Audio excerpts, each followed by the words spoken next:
الف لام را، یہ کتاب روشن کی آیتیں ہیں. ہم نے اس قرآن کو عربی میں نازل کیا ہے تاکہ تم لوگ سمجھ سکو. اے پیغمبر، ہم اس قرآن کے ذریعے سے جو ہم نے تمہاری طرف بھیجا ہے تمہیں ایک نہایت اچھا قصہ سناتے ہیں، اور تم اس سے پہلے بے خبر تھے.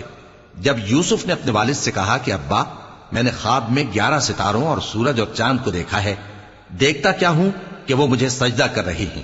انہوں نے کہا کہ بیٹا، اپنے خواب کا ذکر اپنے بھائیوں سے نہ کرنا، نہیں تو وہ تمہارے حق میں کوئی چال چلیں گے. کچھ شک نہیں کہ شیطان انسان کا کھلا دشمن ہے، اور اسی طرح اللہ تمہیں برگزیدہ و ممتاز کرے گا اور خواب کی باتوں کی تعبیر کا علم سکھائے گا. اور جس طرح اس نے اپنی نعمت پہلے تمہارے دادا پر دادا ابراہیم اور اسحاق پر پوری کی تھی، اسی طرح تم پر اور اولاد یعقوب پر پوری کرے گا. بے شک تمہارا پروردگار سب کچھ جاننے والا ہے، حکمت والا ہے.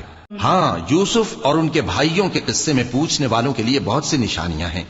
جب انہوں نے آپس میں تذکرہ کیا کہ یوسف اور اس کا بھائی ابا کو ہم سے زیادہ پیارے ہیں، حالانکہ ہم جماعت کی جماعت ہیں، کچھ شک نہیں کہ ابا کھلی غلطی پر ہیں.